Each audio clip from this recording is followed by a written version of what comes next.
그 좋은 종자를 버릴 수밖에 없는 거예요.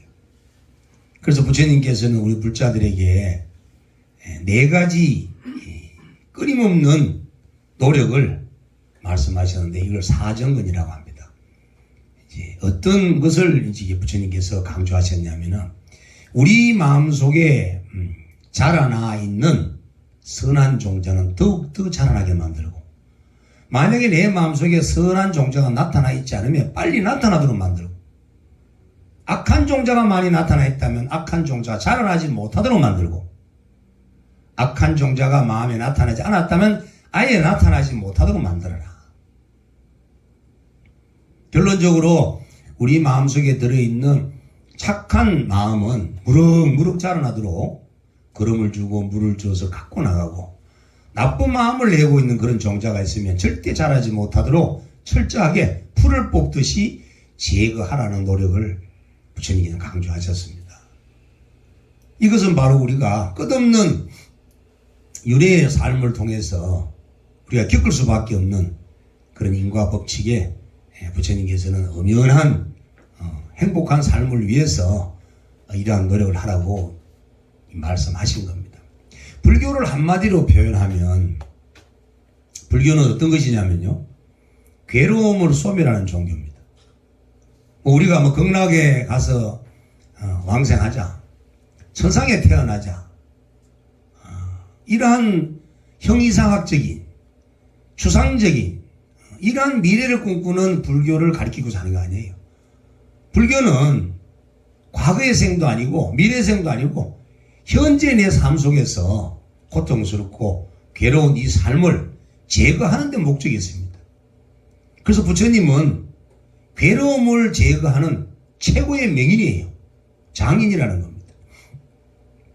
그리고 84,000가지의 경전의 가리킴도 모두 다가 어떻게 하면 괴로움을 소멸할 수 있는가, 그 소멸하는 방법과 왜 괴로움이 생겼는지 그 원인을 밝히고 있는 것이 8만대장경이라고 할 수 있습니다. 이왕 말이 나온 김에 몇 말씀 드린다면, 괴로움이 왜 생기느냐 하면 괴로움은 온갖 욕망 때문에 생기는 거예요.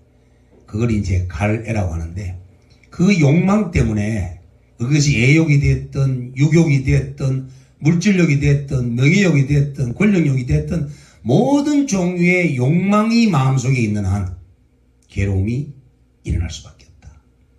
그러면 그 욕망은 왜 생기느냐 하면은 잘못된 견해 때문에 생기는 겁니다. 세상의 이치를 올바르게 알지 못하기 때문에, 나라는 인간의 실체를 올바르게 알지 못하는 잘못된 그릇된 견해 때문에 이런 욕망이 생기는 거예요. 그러면 왜 내가 이런 그릇된 견해가 생기느냐 하면 존재와 나라는 실상에 대해서 진리대로 알지 못하기 때문에 사견이 생기는 겁니다. 결과적으로 괴로움이 생겼던 이유는 이 세계나 인간이나 나나 너나 할 것 없이 우리가 각자의 참모습을 모르는 그런 무지 때문에 욕망이 일어났고, 그 욕망 때문에 우리는 괴로움이 생겼으니 괴로움을 해결하는 방법은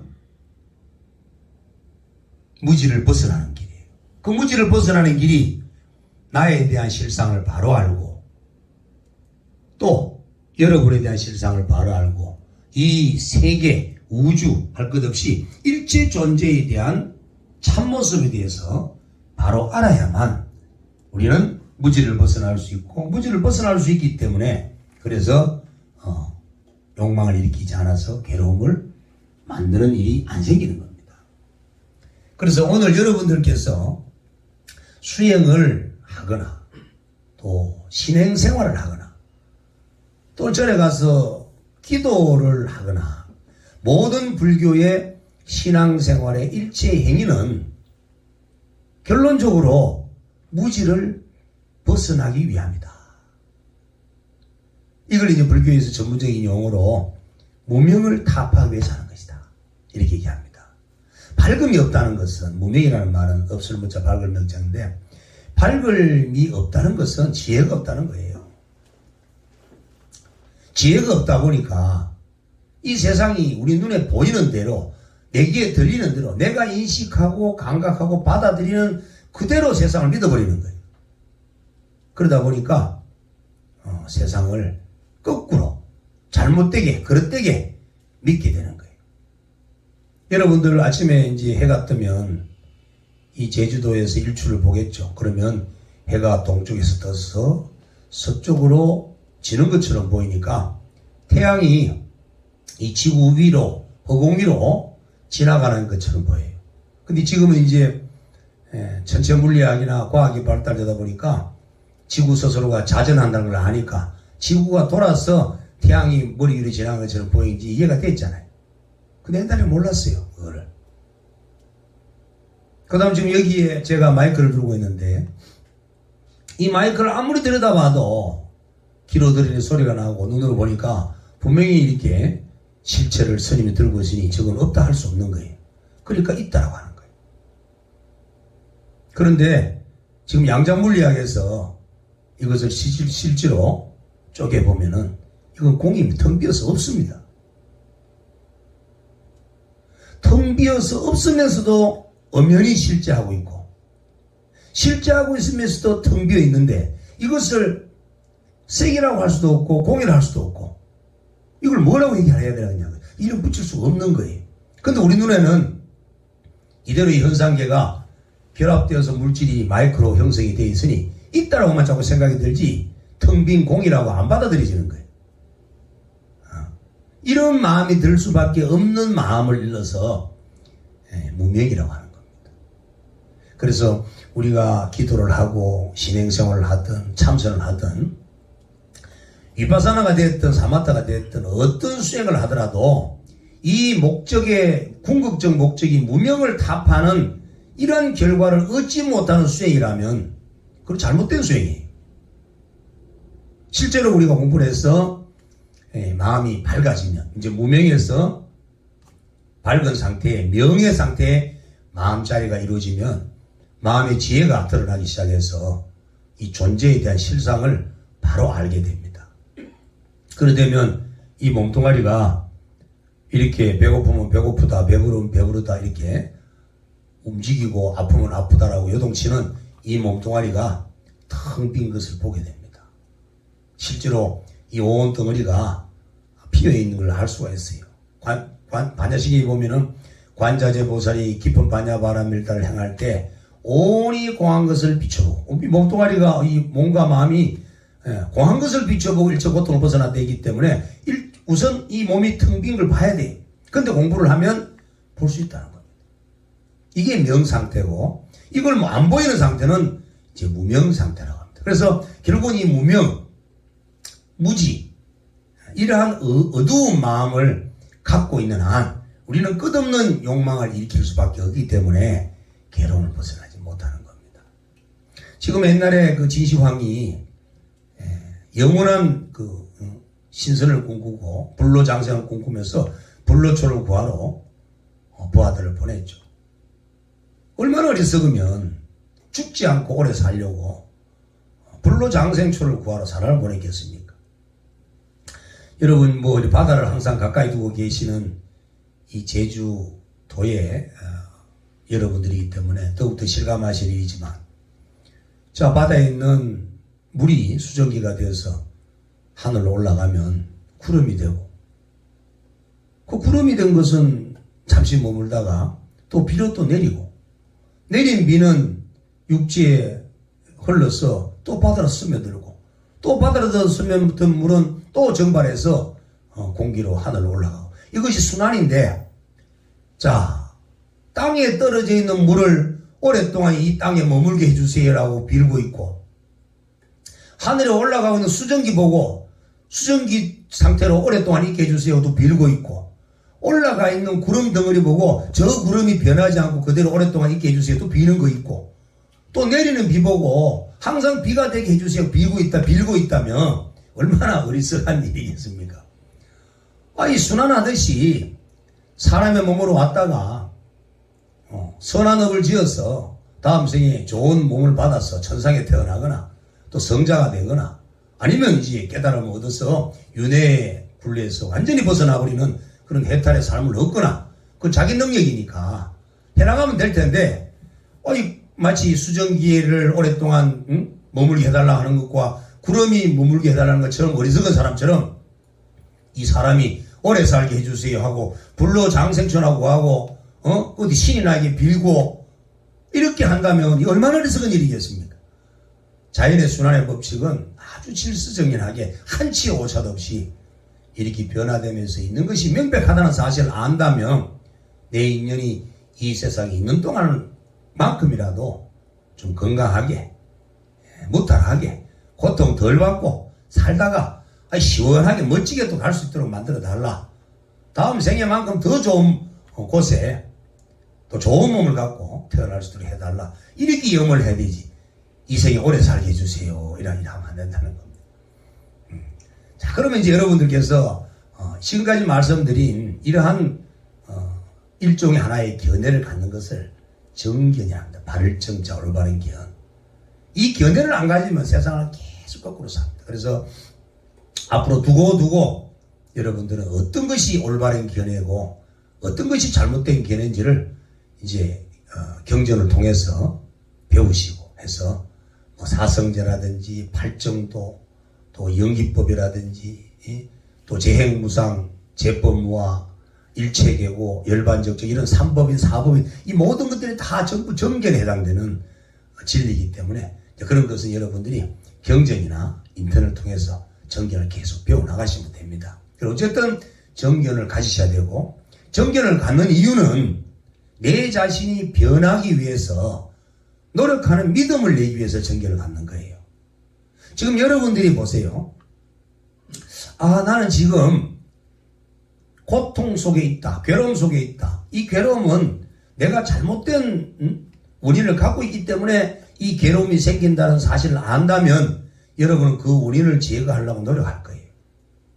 그런데 지금 나는 괴롭지 않아.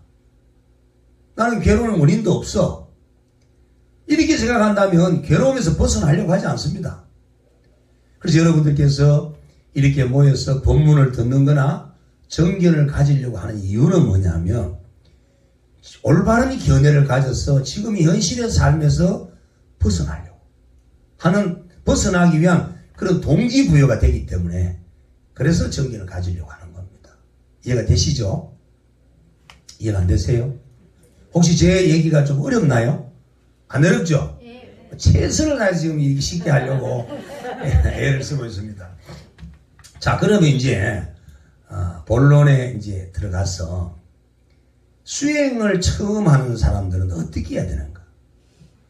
우선 당장에 이제 근본적인 어떤 그런 원칙, 방법, 이론, 원리 이런 것들을 알지 못하고 그냥 윗바사나가 좋다 하더라, 가나선이 좋다 하더라, 묵조선이 좋다 하더라, 연불선이 좋다 하더라 이렇게 해서 좋다는 것만 알아가지고 그것만 선택해서 한다면 어느 정도의 수행의 정과는 얻을 수 있을지는 모르지만 궁극적 깨달음을 얻을 수는 없습니다.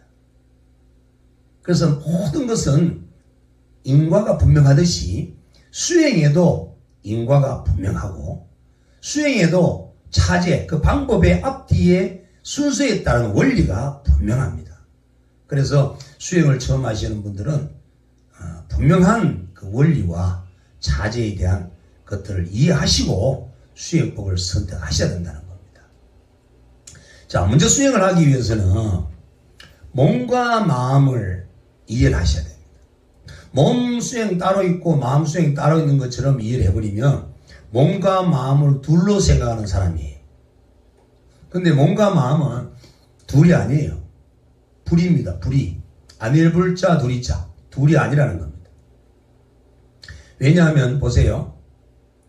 지수화풍 4대 물질이 모여서 이 육신을 이루고 있고 육신을 이루다 보니까 감각기관이 생겼고 눈, 귀, 코, 혀 등의 감각기관이 생겼고 감각기관이 생기다 보니까 그 감각기관이 바깥 경계의 대상을 접촉함으로써 그 생겨나는 느낌이 발생하는 거예요. 느낌이 발생하는 그러한 내용들을 생각하고 상상하고 오감을 느끼고 이렇게 하는 정신적 작용이 생기다 보니까 결국은 지금 내 마음이라고 하는 내 정신이라고 하는 육체와 다른 어떤 실제에 대한 부분을 몸에서 발생된 거지 따라온 것이 아니라는 거예요. 그런데 여러분들 마음속에는 육체는 육체대로 있고 마음은 따로 있는 것처럼 이렇게 생각을 하게 되면 수행을 절대 올바르게 할 수가 없습니다. 그래서 우선 몸과 마음은 둘이 아니다 하는 걸 꼭 믿으시고 이해하시고, 자, 실예를 들어드리겠습니다.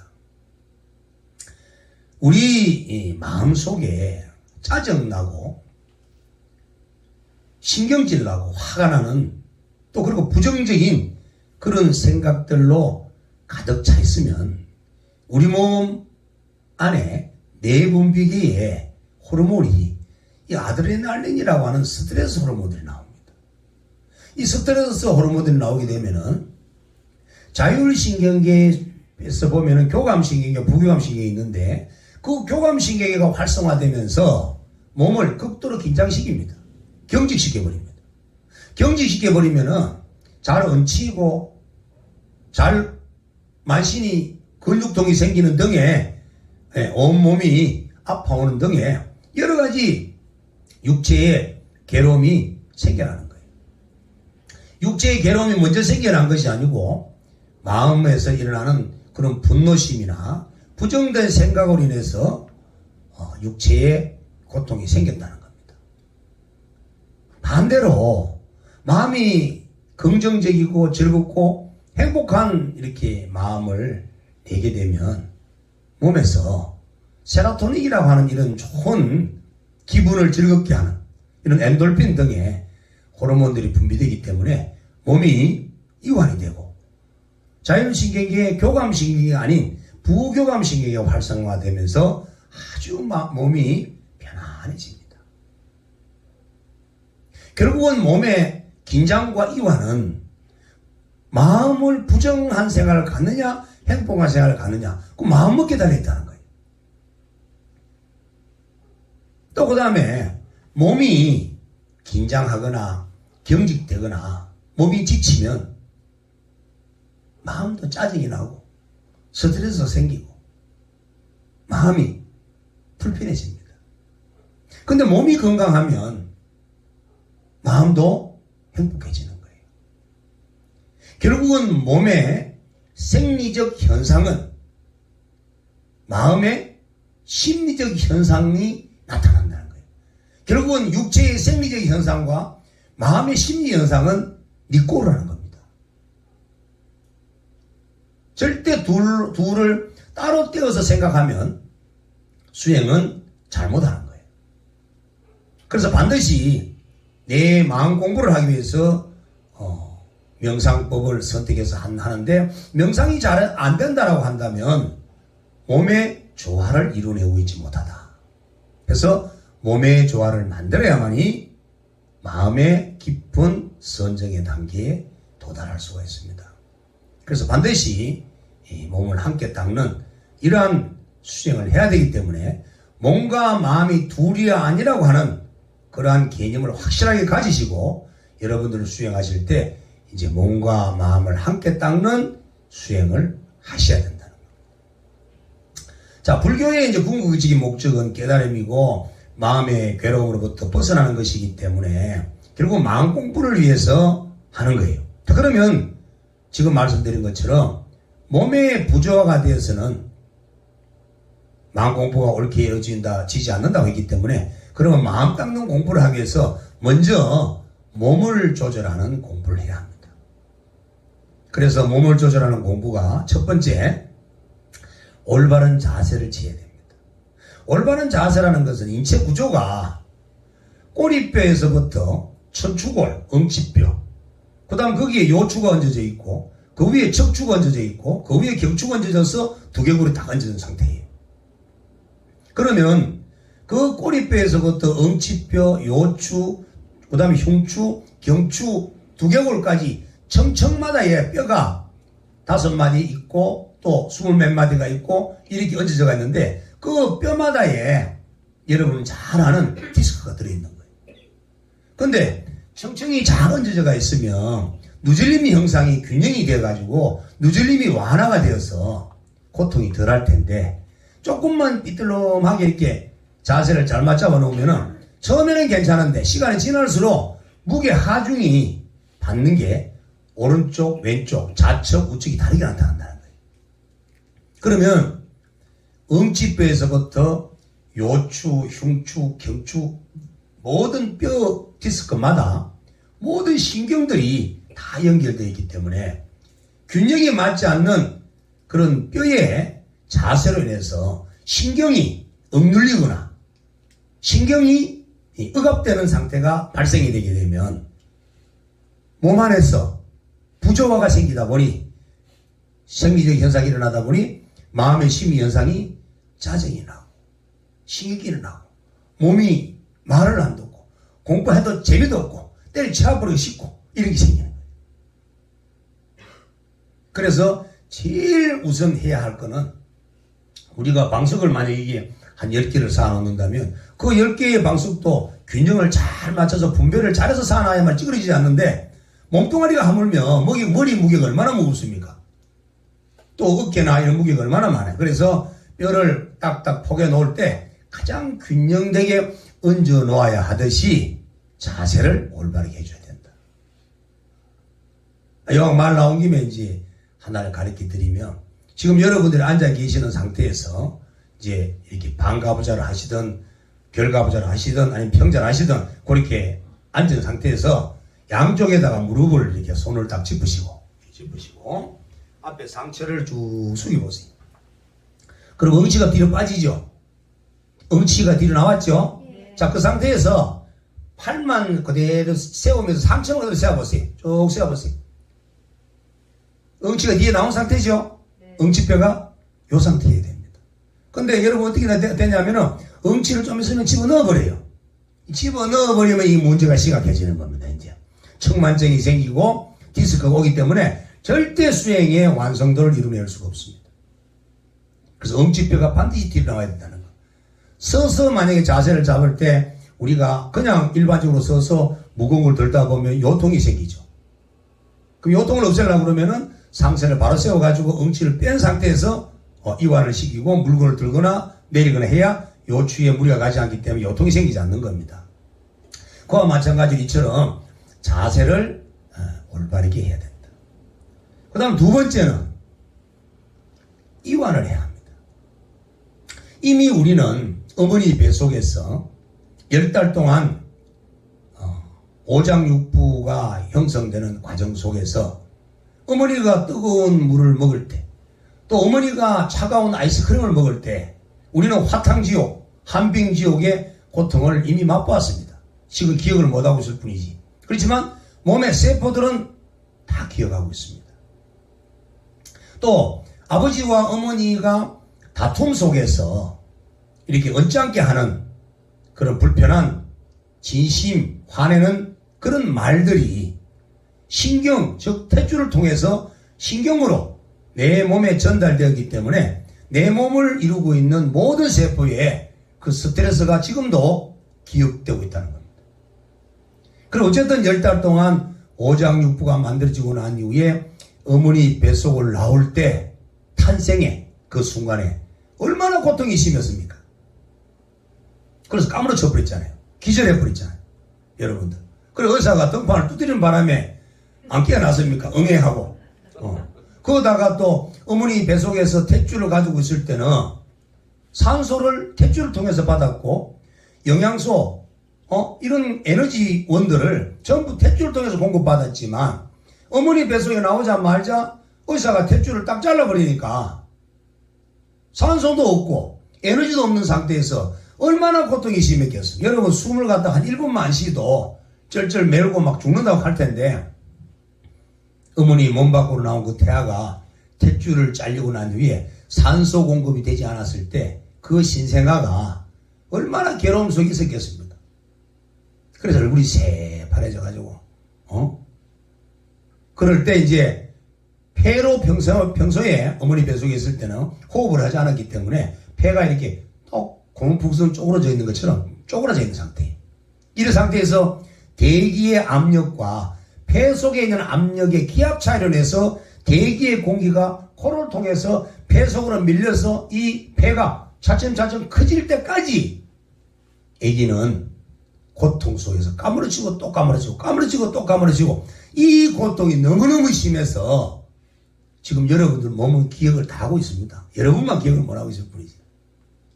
그러다가 어머니 뱃속에서는 그 양수물 속에서 그래도 따뜻한 온기 속에 부드러운 공간에서 10달 동안 있었는데 어머니 뱃속에 나오자마자 그 나일론 같은 그 천 조각에다가 나를 뚫뚫 사고 거칠은 손결이 내 몸을 피부로 어루만지면서 그걸 경에서 부처님께서 말씀하시기를 칼날로 피부를 자극하는 것 같다라고 했어요. 그만큼 고통이 심하다고 해요.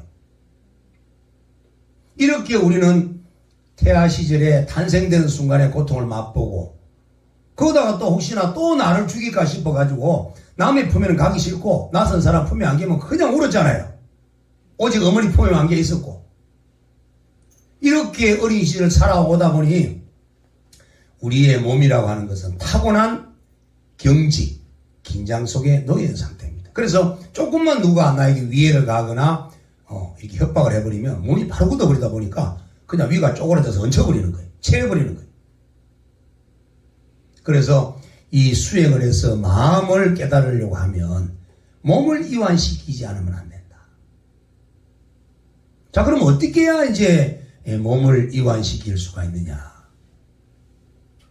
즐거운 마음을 가져야 됩니다. 행복한 마음을 가져야 됩니다. 참선할 때 앉아가지고 눈을 떡 감고 인상 이렇게 쓰고 앉아가지고 이래 있으면 몸이 이완됩니까? 안 됩니다. 입술이 양쪽 입 끝이 귀에 걸리도록 화사하게 웃으면서 마음에 행복한 순간이 떠오르지 않고 마음의 기쁨이 안 생기더라도 입이라도 활짝 웃는 모습을 이렇게 하다 보면 이완이 되기 시작합니다. 이렇게 해서 이완을 치게 돼요. 그리고 무슨 도인 흉내 낸다고 차운데 앉아가지고 몸 이렇게 얼음 쪼가리 만들지 말고 온도가 이 방바닥에 몸을 좀 따뜻하게 데펴줄 수 있는 그런 온기가 있는 곳에 앉으셔가지고 몸이 경직되지 않도록 만들어야만이 수행에 올바른 도움이 되니 참선을 하시는 분들은 어떠한 경우가 있더라도 몸의 이완을 필연적으로 해야 한다. 이완이 얼마나 됐느냐가 얼마나 깊은 선직이 들어가느냐의 답입니다. 꼭 명심하셔야 돼요. 자, 그 다음 세 번째는 어떤 몸의 상태를 만들어야 하느냐 하면 호흡을 잘해야 합니다. 호흡. 여러분들 호흡은 인류가 탄생이 되고 난 이후에 수많은 각 종교 또 수행자 또 여러 집단들에 의해 가지고 다양한 호흡법이 우리 인간 사회에 나와 있습니다. 그래서 이 호흡이 좋다 저 호흡이 좋다 하는 학설들이 너무너무 많습니다. 자, 그러면 오늘 이 순간 우리 이제 이 자리에 모이신 여러 불자님들께서는 호흡에 대한 정의를 확실하게 가지시기 바랍니다. 제가 지금 말씀드리는 거는 제 얘기가 아니에요. 전부 다 부처님께서 하신 말씀이고 또 우리 한국의 이 한의학의 원초가 되었던 중국 중의학의 그 황제의 내경이라고 하는 거기에 나와 있는 또 부처님과 다른 호흡법이 아니라 부처님과 일맥상통하는 그런 호흡법을 여러분들에게 말씀드리는 거기 때문에 이제는 이 호흡법이 좋다 저 호흡법이 좋다 절대 고민하지 마시고 확실한 정체성을 가지시기 바랍니다. 자, 호흡은 어떻게 해야 되느냐 하면 첫 번째가 미서입니다. 미서. 가늘고 천천히 길게 해야 한다. 근데 지금 숨도 가쁘고 마음도 긴장되어 있고 습관도 빠르게 하는 호흡을 가지고 책에 보니까 한 10초간 시락한다고 앉아가지고 숨 쉬려고 하면 들숨 10가지 하려고 나갈 때 10가지 일이 하려고 있으면 어떤 일이 발생이 되냐면 내 몸하고 안 맞아요. 그래가 한 30분 하다가 스님 나는 도저히 못하겠습니다. 폐가 가고 수비가 가고 못하겠습니다. 그래가 한 몇 달 또 절에 다니시는 분이 스님 나는 몸에 병이 온 것 같습니다. 이렇게 얘기를 합니다. 자기 몸이 충분하게 가늘고 천천히 길게 될 때까지 훈련이 될 때까지는 자기 호흡에 맞도록 해나가면서 천천히 그리 만들어 가야 한다는 거예요. 목표가 가늘고 천천히 길게 하는 겁니다.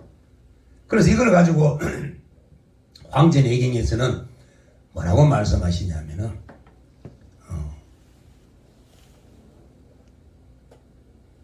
입 1, 출 3.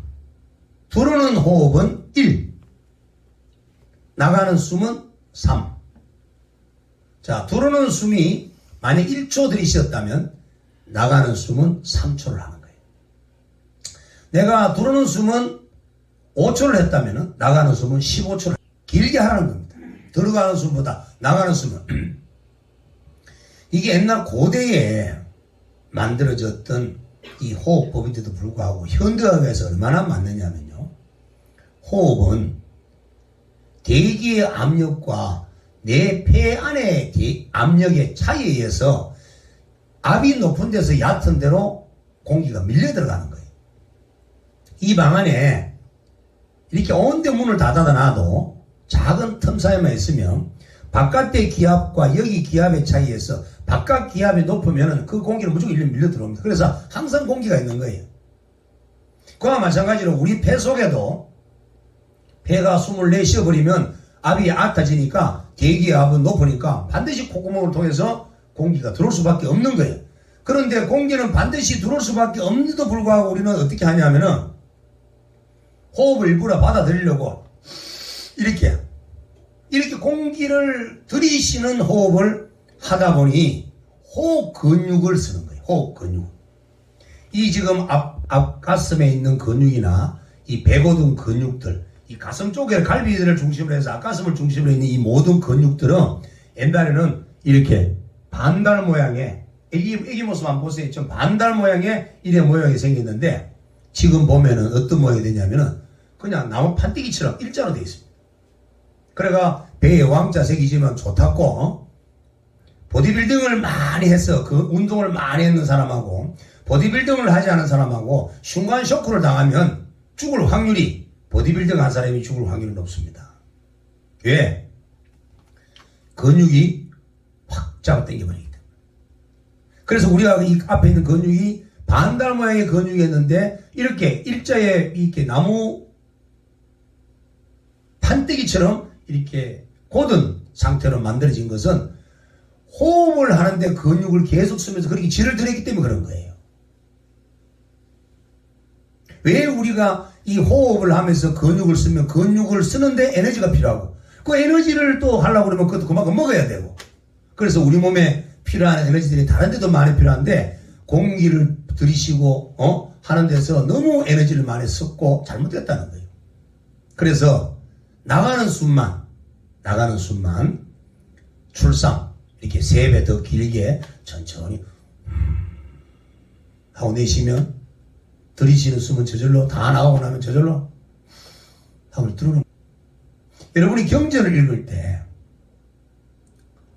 읽을 때도 만약에 신묘장고 단을 한다 칩시다. 자, 나무라다 나다라 야야 나무갈려 바로 이제 세바라야 뭐지 사다바야 마사다바야 마사다바 이렇게 쭉쭉 숨을 내쉬듯이 해주고 딱 멈추면 숨이 자동적으로 들어가잖아요. 그럼 또 하면 되는 거예요. 그런데 이걸 호흡을 맞추지 않고 스님 목청 따라갈 기라고 두서없이 하다 보니 호흡이 덜숨이 길었다가 날숨이 짧았다 이렇게 하다 보니 나중에는 기침 콜록콜록 하고 거기다가 또 향까지 피워서 하니 기관지 염증 다 오고 폐까지 나빠져가지고 절에 가서 병만 얻는 상황이 오는 거예요.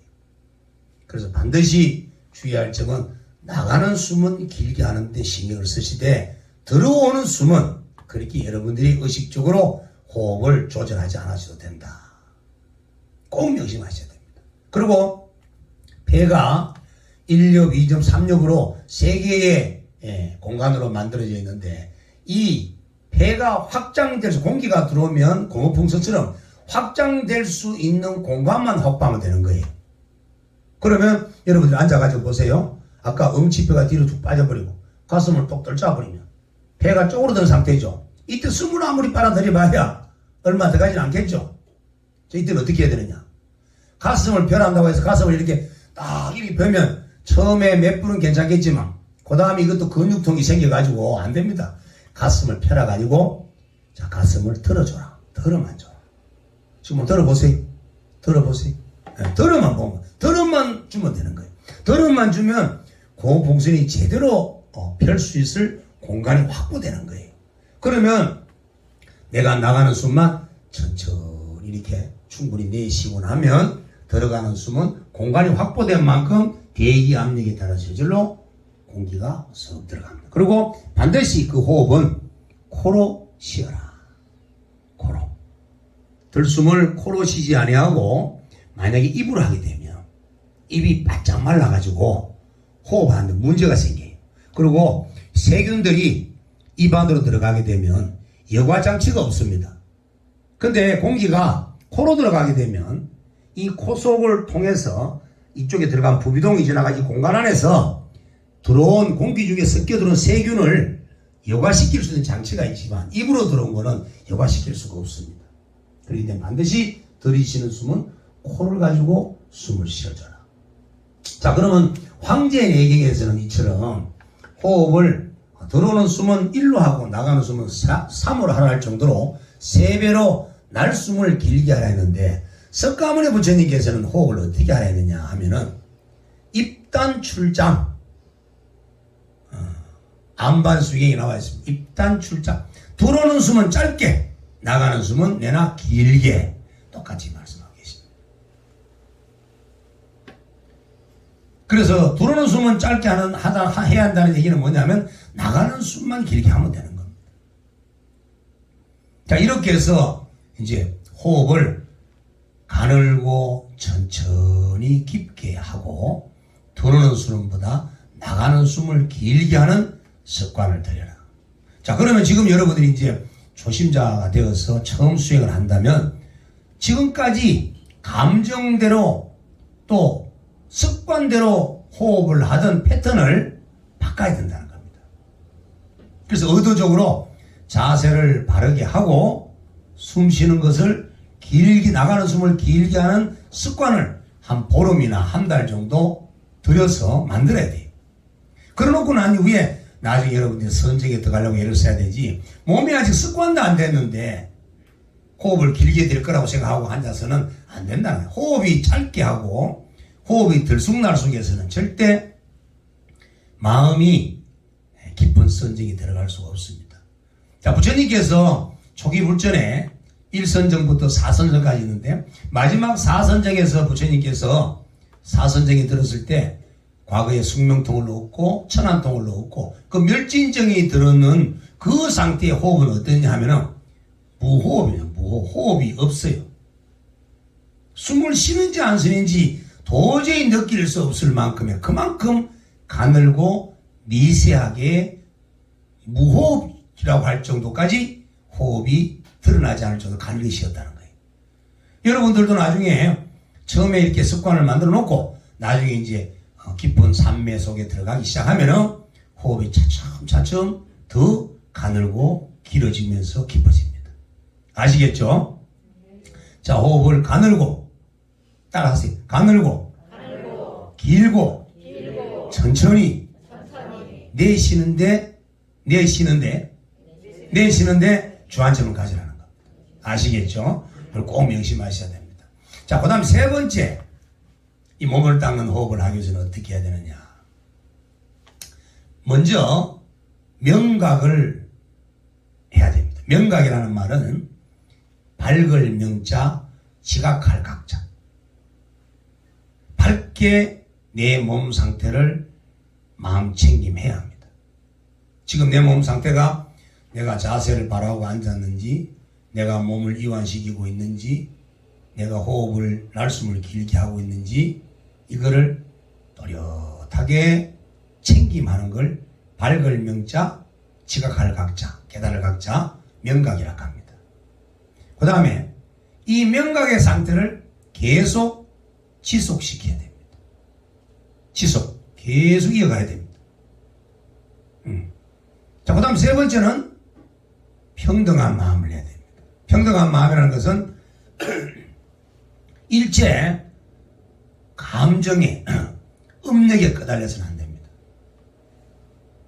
우리가 마음 따라서 이렇게 공부를 하다 보면, 수행을 하다 보면 무슨 망상이 하나 딱 생겨나면서 그 망상이 만약에 고통스러운 망상이라면 호흡이 가빠지고, 또 슬픈 망상이라면 마음이 또 그렇게 복잡해지고 이렇게 생긴 것처럼 변화를 일으켜버려요. 그래서 몸이 음력에 끄달리지 않으려고 그러면은 몸을 평등심으로 유지를 시켜야 됩니다.